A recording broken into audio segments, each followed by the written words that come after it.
Hello everyone, welcome to our masterclass. My name is Mirna Lazic, and today we have a very special guest here, Professor Cook from Pennsylvania State University. Welcome, Professor Cook. Thank you. Thank you so much for being here with us today. I will just tell you a little bit about Professor Cook. She has performed as a soloist in more than 30 countries and has taught masterclasses at Paris Conservatory, Eastman School of Music, conservatories in Beijing and Shanghai, the Rubin Academy in Israel, and the Melbourne Conservatory, among others. She was principal cellist of the Sao Paulo Symphony and taught at New Mexico State prior to her position as Distinguished Professor of Cello at Penn State, where she has served since 1991. Professor Cook's cello studio has attracted talented cellists from Europe, Asia, South America, and the United States. We will talk to her more about her studio and the possibilities of studying in the United States after the masterclass, so stay with us and feel free to ask any questions in the comments during the masterclass or the discussion, and Professor Cook will try to answer them in the end. Now I will pass the microphone to Professor Cook and our first student, Wiktoria Osinska. So, Wiktoria, you can tell us what you will play and. Oh, are we starting with Wiktoria or Zuzanna? So, Wiktoria or Zuzanna is first. Wiktoria, you can go ahead first. Okay, yes. So I will play Dance of Green Devil by Gaspar Cassado. Oh, yeah. Yes, so now I can play or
Bravo, bravo. Beautiful playing. That's just really an accomplishment. And, you know, you have great technical facility and I think you're doing all the right things. First of all, I just want to ask you, do you have any questions or things that are feel like they're getting in the way and that aren't quite working for you? No, maybe no. Okay, because I think you know you're doing all the right things. And the comments that I would have would be just very small details. You know, this is a really a fun virtuoso piece, and so you know you want to just toss it off as if it's easy. And I think, you know, for the most part, you're doing that. As you want to get it a little bit faster, I think what we need to do is always be ready for the next thing. So there are just a couple of things that I might recommend. And one is when you get your hand into the upper positions, watch that you keep it curved and ready to go. Okay. Sometimes you're coming up a little too far, and that will prevent you from getting a faster tempo. Now, I wouldn't try to play this right now because I haven't worked on it, but the same thing goes with the right hand, you know, always being ready. And not allowing it to get ahead of you. Can you start from the very beginning, and when you go up to the top, make sure that your arm takes you there first, that you're not reaching with the fingers. Okay, yes.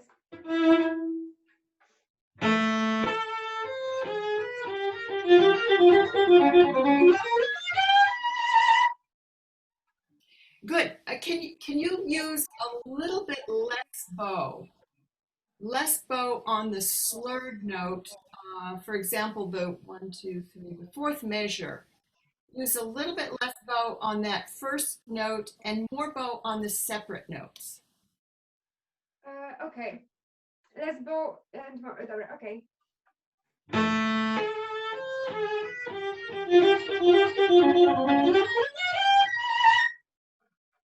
Yes, it was. Yeah, just start on the fourth bar and do that Okay. a little slowly.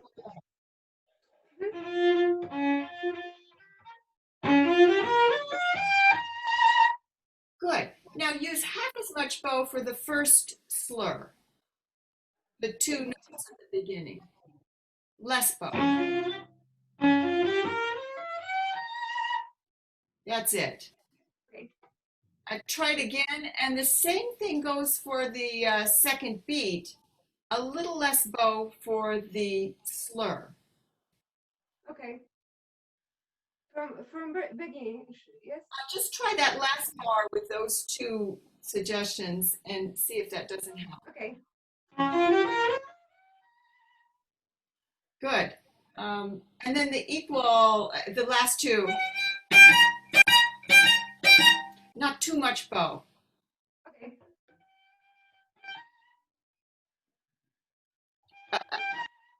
Do the last four notes.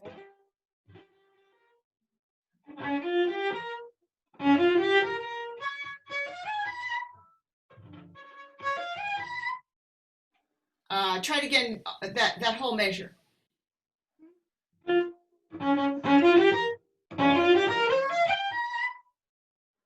Mm-hmm. Think about the left hand getting there a little bit sooner on that last note. Bum, bum, bum.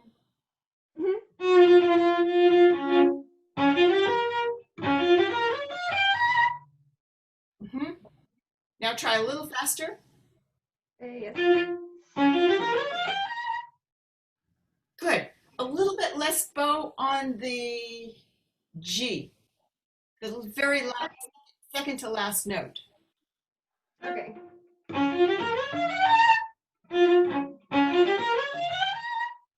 Good. Yeah, I mean, you want it to, sorry, we don't have, Okay. you want to sound like it's tossed off at the end. And so, you know, just using a little bit less bow and then getting ready for the next. Try it again from the beginning and try to incorporate that. Okay.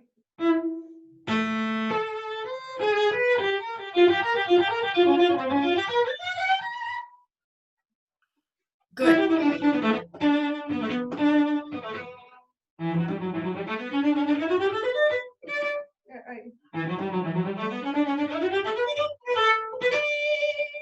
Fine, fine. Okay, and here's another suggestion that I would have. Now, right now, it sounds a little bit like you're accenting. Try making it in one measure at a time, so that it doesn't feel like it's an exercise. Not that it feels like an exercise, but you want it to feel like it's tossed off. Okay.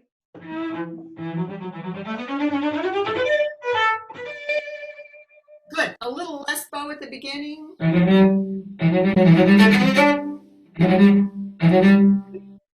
Okay.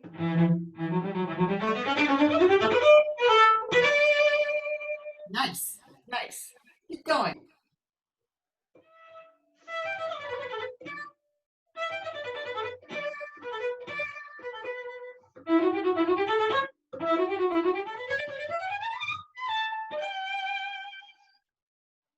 Yeah, careful not to use too much bow.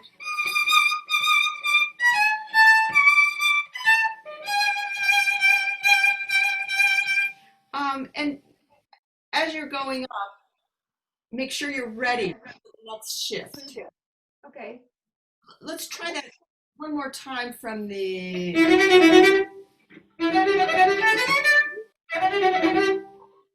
Okay.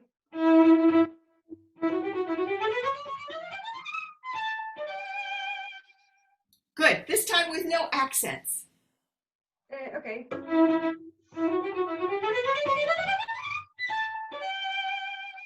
That's better. One more time and make it feel like it's really tossed off. Like a green devil thing. Like the green devil. Okay.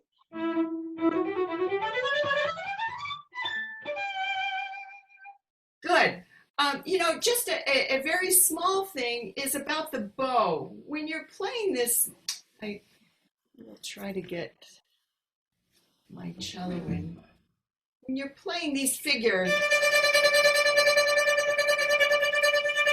watch that the bow doesn't come up this way and that you release that first finger just a little bit.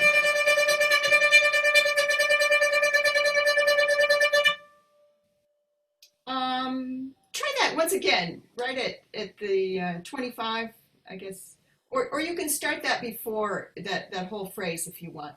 And just the bow, if it tends to come up to the fingerboard, then it doesn't jump quite as easily. So we need to keep it down here where it really works on its own. Okay.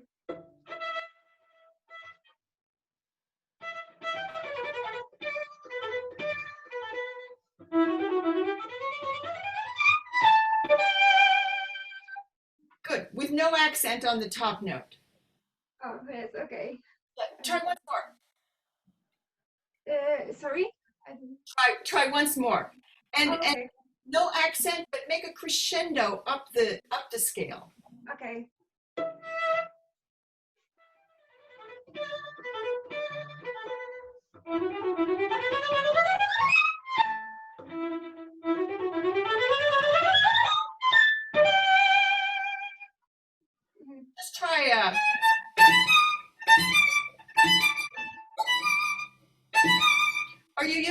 harmonic? You aren't using harmonics, so I think you can put a little vibrato. You know, this is meant for violin, but we can try to sound like a violin too. Okay.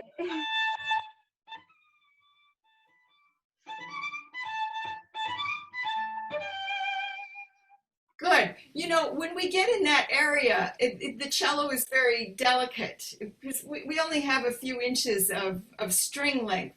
So we have to create the illusion of the crescendo because we really can't give it you know, too much up there.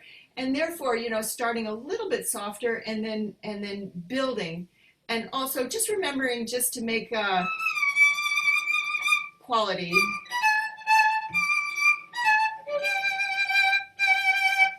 Yeah, let's go on a little bit. Okay. Again or next? No, let's move forward. Okay, okay, sorry.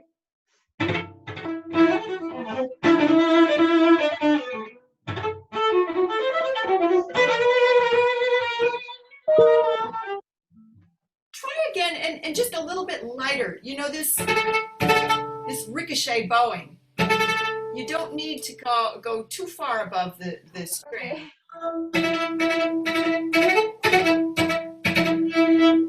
You know, we tend to think it's not going to work, and so we give a big accent. But I think you can make it lighter. Just make sure it's moving when you touch the string. Okay. But try a little closer to the bridge. Let the tip come down.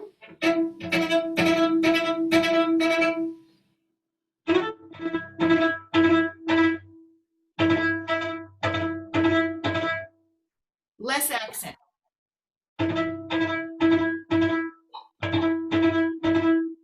That's better. You know, think of the places where you these. You don't need too much.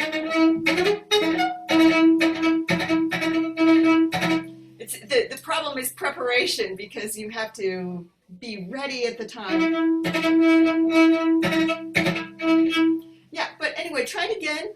And when you go from, because you have to make that big, I think you can lighten up on this.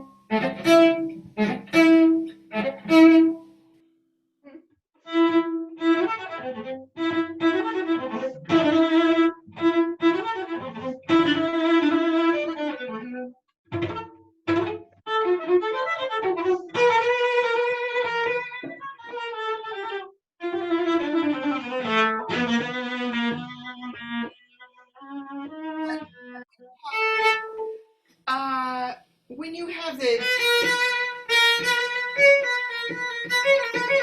can you make that a little bit more clarity? Make sure that the weight is over the fingers, because if you really make the clarity of the rhythm come out, it's more effective.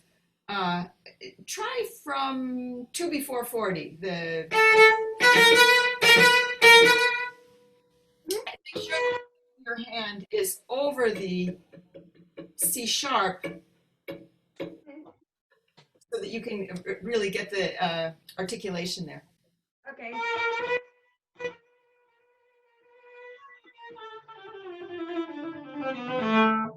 Good. Now we're talking about the left hand, but the right hand also needs to come a little bit closer to the bridge as you're playing those that sextuplet. Okay.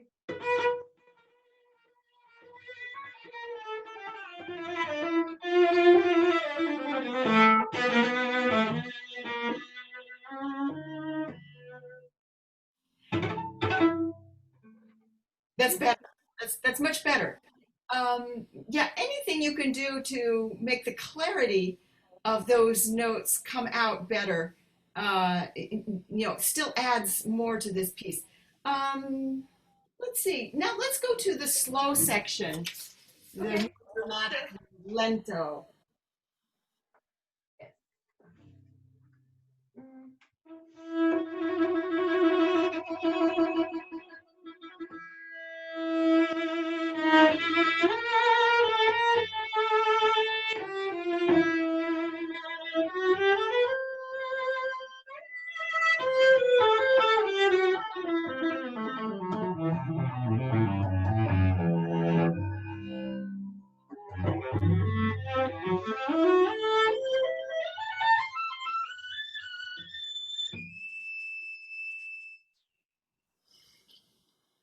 Very nice. You did a very nice job at the end. Sometimes in the middle, you're allowing the bow to come to the fingerboard, and I think that's taking your even just on keep it down there.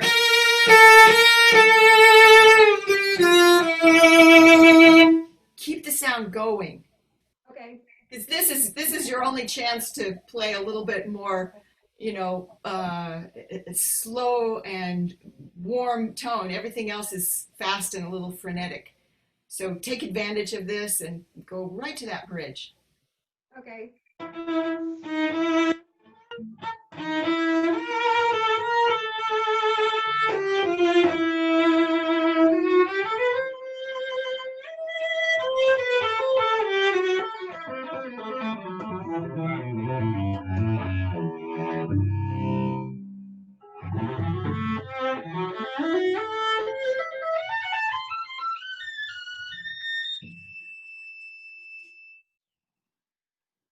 Beautiful. Yes, that's much better. But in general, I would just watch that, so that sometimes what happens is you're starting a little closer to the bridge, and then you're going up here. So I would do the opposite. Start a little closer to the fingerboard, and as you go up, make sure that is facing down. Very good. Maybe we're needing to move on. Are there any other questions that you might have? Maybe you have some tips for how can I practice these chords and in the end of this piece. It's so hard to me. And yes, so You know, maybe that. a little closer to the bridge, I think would help. And Okay. let me see what you're doing. Try it once again right there.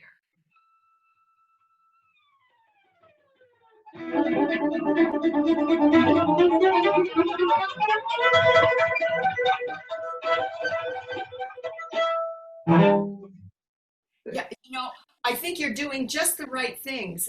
When you start with this,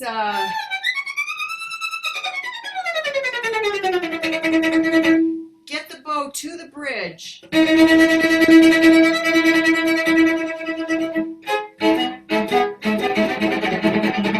Yeah, whatever it is, I'm not going to try to play that, but just facing the tip of the bow down, I think you'll get better articulation, and you want to get the articulation before you actually start the fourths, and then just don't panic. Just Okay. keep going to the bridge and a very little bow. Try it once again from the high E, is that?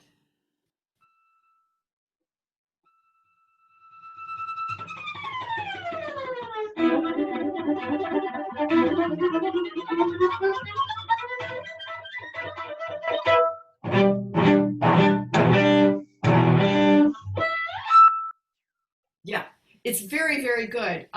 You might try to get a little bit of vibrato on the last note. The very last one. And when you come down the last six, I would try to articulate the six a little bit better. Make sure that those are clear so that it sounds different when you start up the scale. I just want to congratulate you on some beautiful work, and you're a fantastic cellist, and really enjoyed you. Yeah. Thank you so much. Beautiful. Keep working. Thank you. So, Okay, thank you. Yeah, thank you so much, Wiktoria, for your playing. So if you agree, we are going to move to the next student, Zuzanna. So Zuzanna, please just tell us what you will perform and whenever you are ready. I'm going to play the cello sonata in major by Francoeur, first and second movement. Great.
Bravo.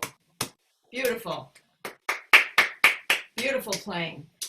Very, very good. So maybe I should ask you as well, are there any things musical or technical that you feel that you are challenging that you want to ask about?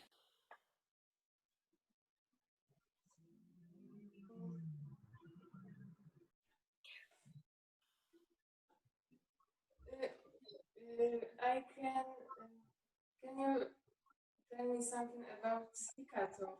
Staccato, good. I wanted to talk about that. And let's just dig in right at the most difficult place where we have, I don't know if you have measure numbers, 40, 47, you know, when you have the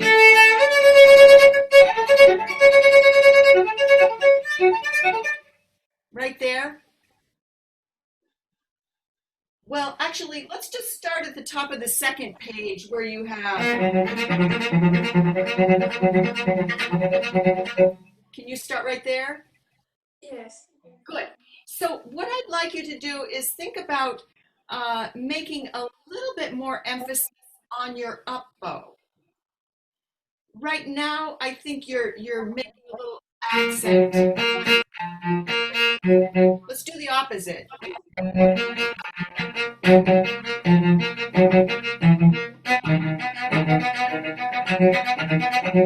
What we want to do is provide a balance so that we don't struggle with the up bow. So that the down bow needs to be a little bit lighter. Can you try that? Yes.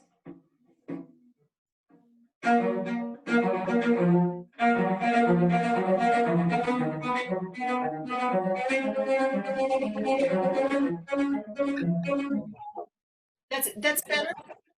Now can you put the tip down a little bit and also turn your hair of the bow up toward you, the hair, and turn the tip down. Yeah, even more, the tip down even more. So yes, that's it.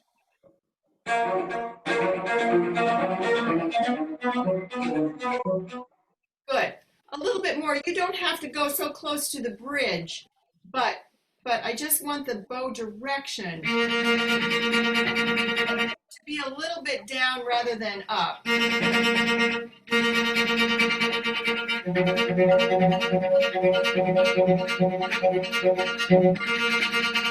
Try it just on the top note. Getting that to be even.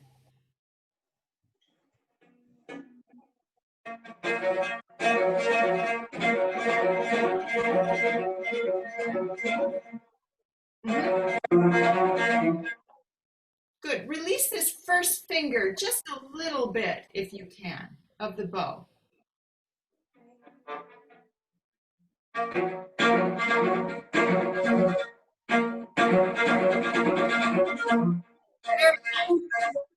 Now move just about an inch out on the bow so that you're right at the balance point, maybe a little bit further.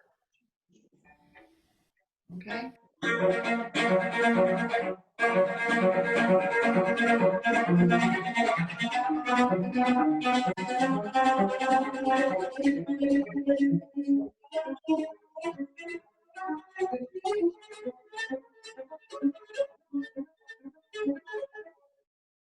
Yeah, that's a little better. Watch that you don't give a big accent on the down bows as you're going up. And because then it starts to get out of balance. The up bow needs a little bit more strength. You know, the other thing I might suggest is that you keep this arm on the A string level so that you're really, this arm is just going down a little bit, like with your hand or with the arm, but you aren't having to go up to get the A. I think this might be a little bit why the bow is facing up a little bit rather than facing down. We want it to face down. Good. And so just keep going on from there, and think about giving a little bit of a kick to the up bows, the up bow. Okay? Try that again and go on.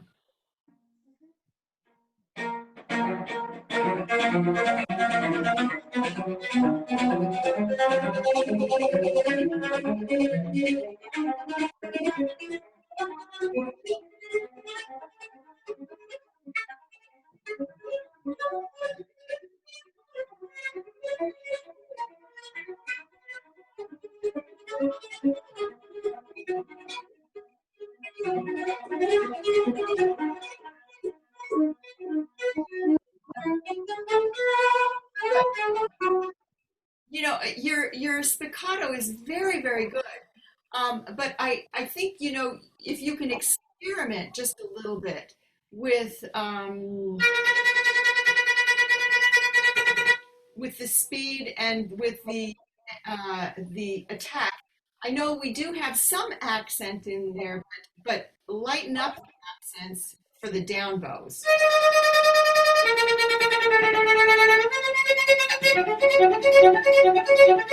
So that we're hearing.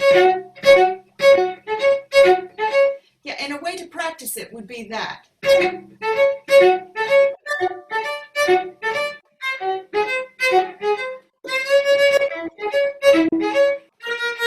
You know, practice it in rhythm.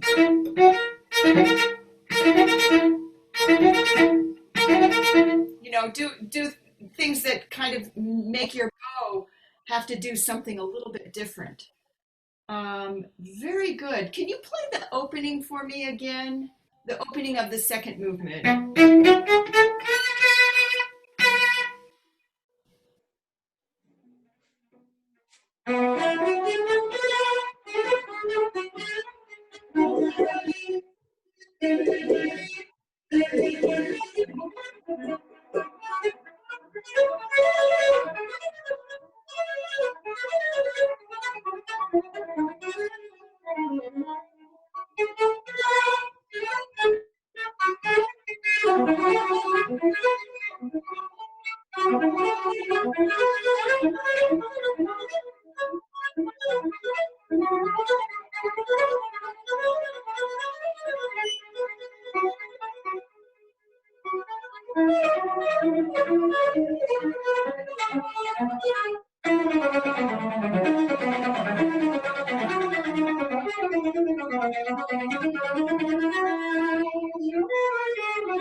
Very, very nice. You know, your spiccato is really quite beautiful. I think the comment I would have is that occasionally the left hand is a little late. Even in the very first phrase, this is just a little late. And then give a little quality to that top note. I think you're doing different bowing. Is that what you're doing? Up bows? Just make sure when you get up there that you're ready to give a nice vibrato and a clear tone with the right hand as well. Can you try that again? Just the first measure.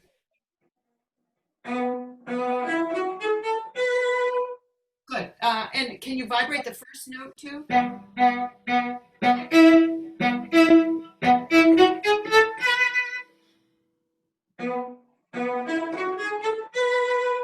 Good. Making sure that your elbow is ready to go. If you start here, then you have to do a lot of movement. So start so that you're ready to play this top note. So you're already in this position when you start. Try again.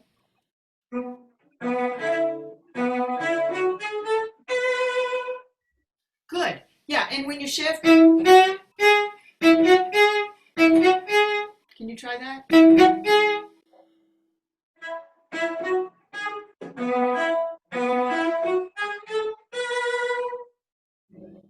Try again. A little earlier with your arm before you get to the G sharp.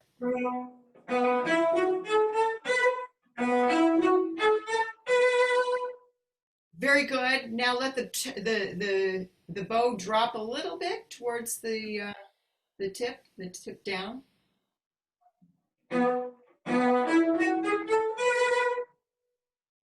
That's getting there. I would just start with the elbow a little bit higher from the beginning.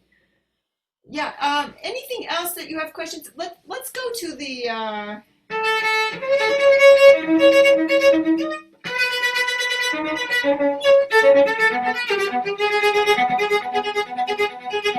Let's try that. So even getting into it,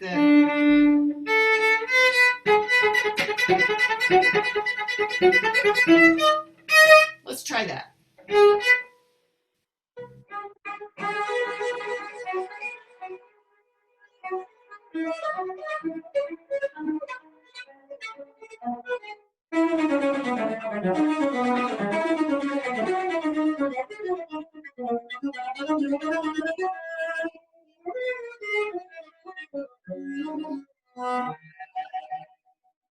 Very good. Zuzanna, can you play the second measure?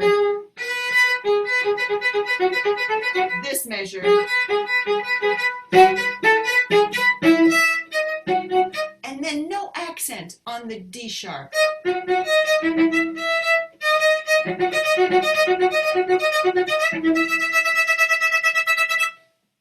Just equal down bow and up bow.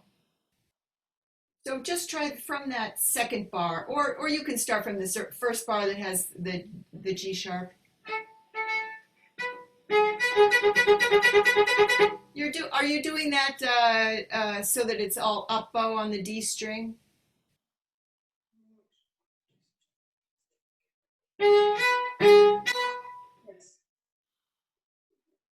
Yes. Okay, good. Try that and try giving less accent for that third bar. Okay.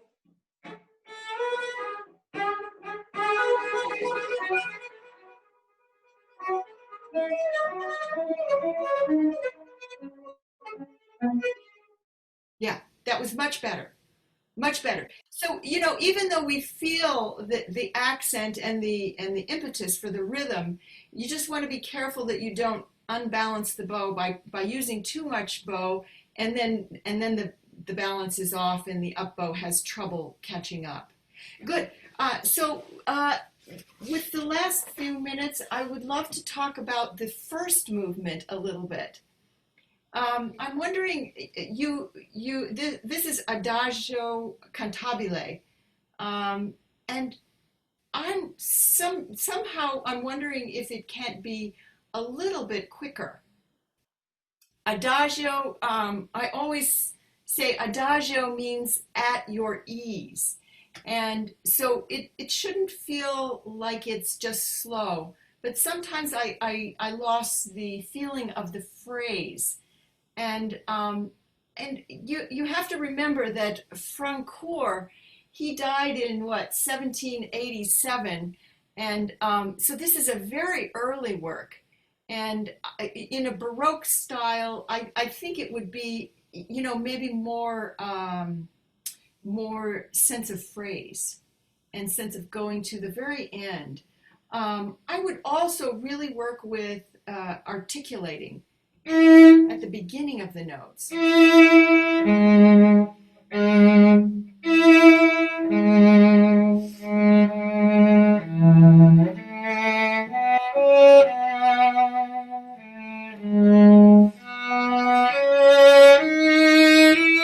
But a little more sense of phrase. Let's try just the very opening.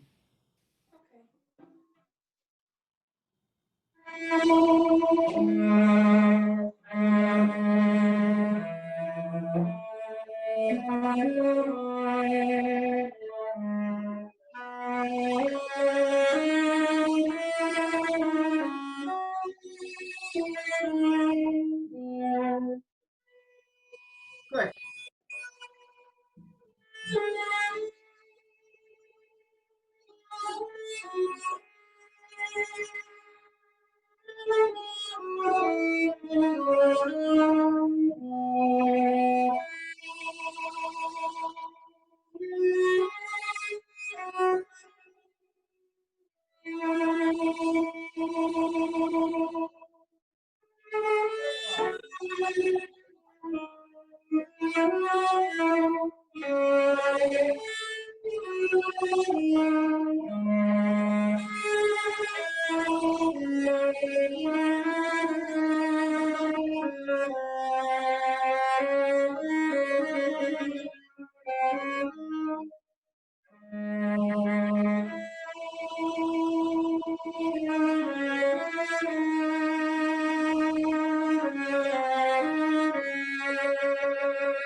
Beautiful. Really, that's very, very beautiful.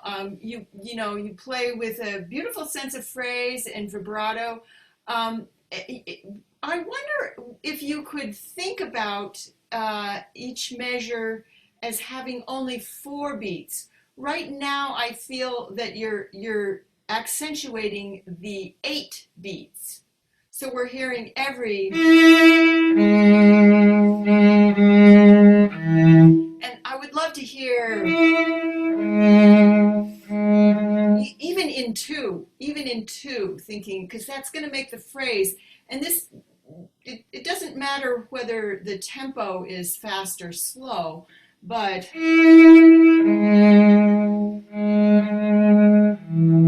one, three. So it doesn't have as much of a walking feel on 8s, but it's suspended.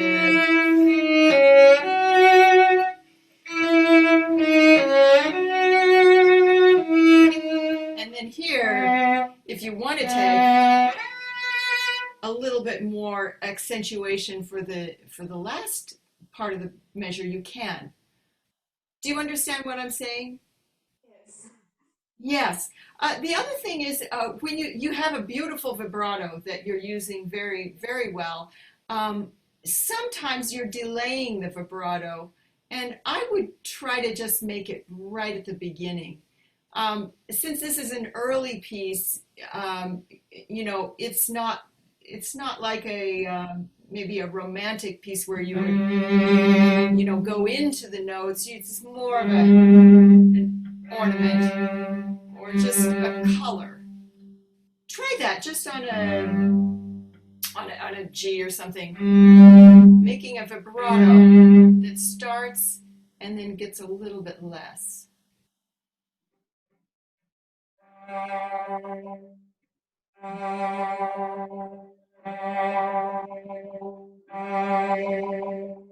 about with third finger?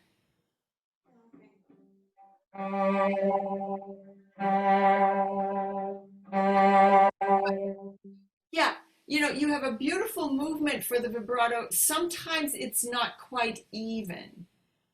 I have an exercise that I give my students, and that is to take each finger and just do a vibrato and establish a rhythm. So you're going 2, 3, 1, 2, 3, 1.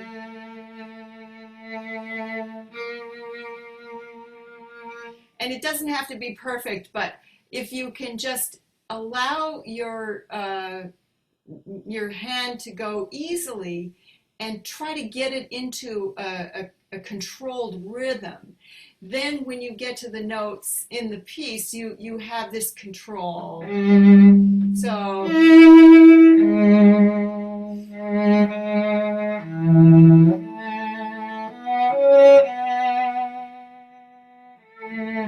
you can do whatever you want to with your vibrato, okay? So I think that would add to this piece. Any other questions you have on either this movement or the other one?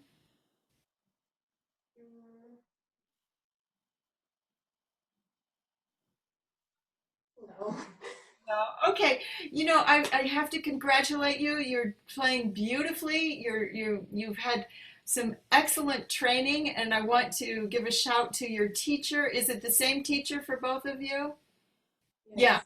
he's doing a beautiful job, and just congratulate you for this achievement.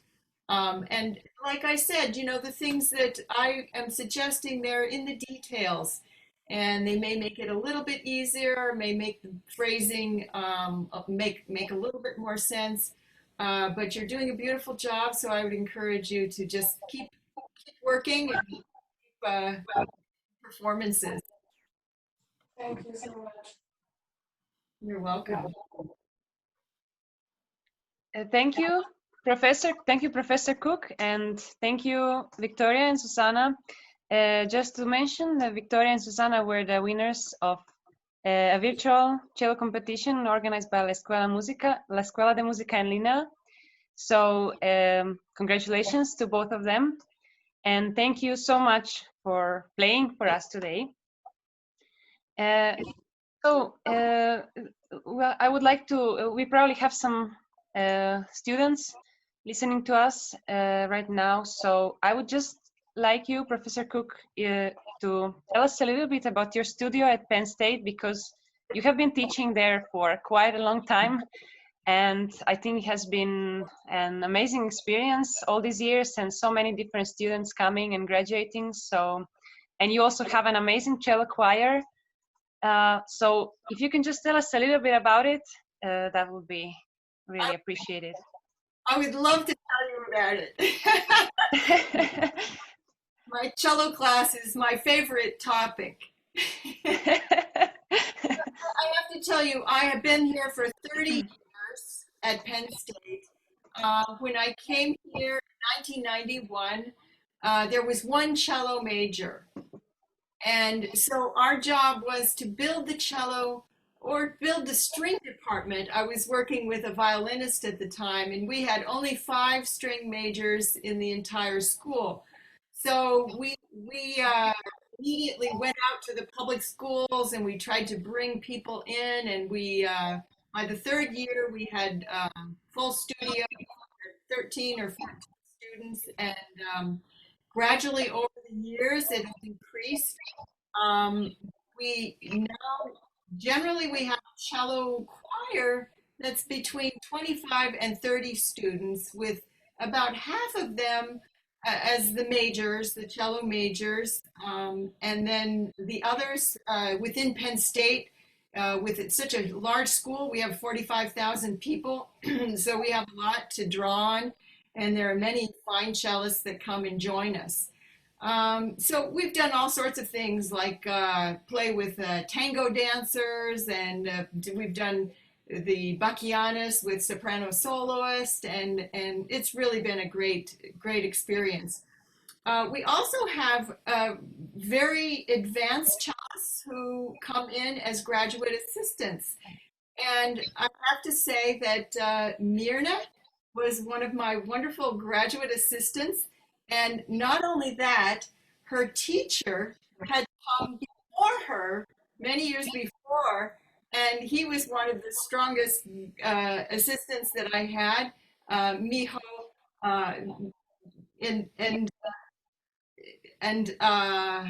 yeah, so I've had a long line of really excellent grad assistants that help bring up the level of the undergraduates. The undergraduates, we have about half in either performance or Bachelor of Arts degrees, and we have half that are music educators. These are people who go out and help develop the programs in the schools. And I think some of the most important work is what we do there, because in Pennsylvania, we've really built up many string departments in the high schools. Many of our graduates have done that. So they're sending us their students now.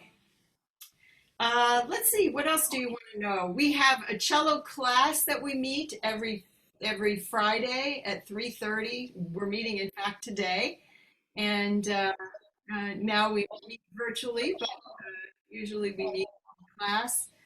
And so that's a very nice experience. I encourage the students who are looking forward to teaching degrees to be very analytical and to give positive comments that encourage the students' development. But it's kind of an informal occasion where even if you have just one page of something, you can play and get comments and feel how it is to get a little bit nervous in front of your peers. What else? We have at Penn State, we have 3 or 4 orchestras.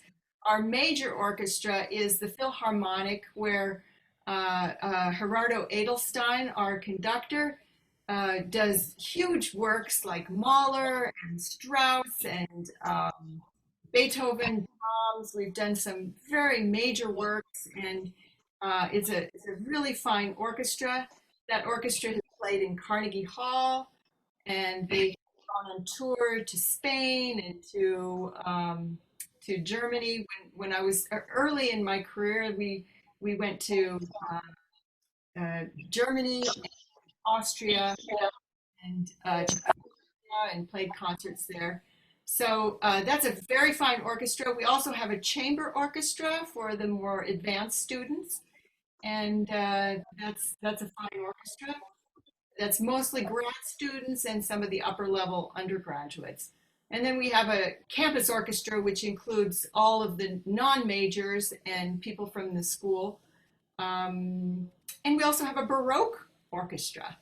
And this semester, I even have a graduate assistant who's working with our gamba collection. We have 5 viola da gambas, and she's getting them all prepared with new strings and fixing them up, and we're going to try and get a little gamba ensemble going. So amazing. Yeah. Anything I left out? How many students do you have right now? Well, I think I have 18 that includes majors and minors. And so what I'm doing right now are 15 majors and then three minors. And there's some really advanced graduate students and undergraduate performers. We have 3 graduate assistants and then some strong performers. And I'm looking forward to next year. I have a lot of applicants for the assistantships, and also, I wanted to mention that we also have a program that is a performance-oriented program. It's called the Professional Performance Certificate, and it's a very inexpensive program. It costs about $2,500 for the entire year. And this gives an opportunity for students who have already got a bachelor's degree or have already got a master's degree and are looking for a period of time when they can really practice and they can do some excerpts and prepare for auditions and prepare for things that they want to try out for the next year. But we found that that's a really successful program and adds to the level of our school, and it also is very useful for those students coming in to do it. Yes, it sounds amazing. So thank you for telling us about your studio. Maybe just if there might be some students interested to some international students interested in studying in the United States. Are there some important information that they should know about applying for the graduate assistantship, or in general about applying, contacting you, and Yeah, anybody who's interested can contact me. If you look up Penn State School of Music, you should be able to find me very easily, or you can find me on my website, which is Kim Cook Cello or Kim Cook Weebly. That's easy to find, but students can write to me directly just to find out information about the school, and if they have any questions, I'd be glad to answer those.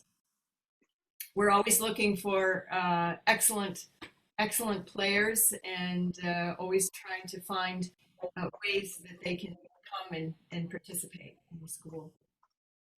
Just would like to encourage, like you young students that played for me today, that I don't know if you have traveled very much, but like Mirna, I was educated in the United States at Yale, and I went with my professor to Brazil, and then I ended up staying there almost 3 years. So you know, I was working there as principal cellist of the Sao Paulo Symphony, and this just really opened my horizons, and it gave me all these opportunities to perform and to get experience.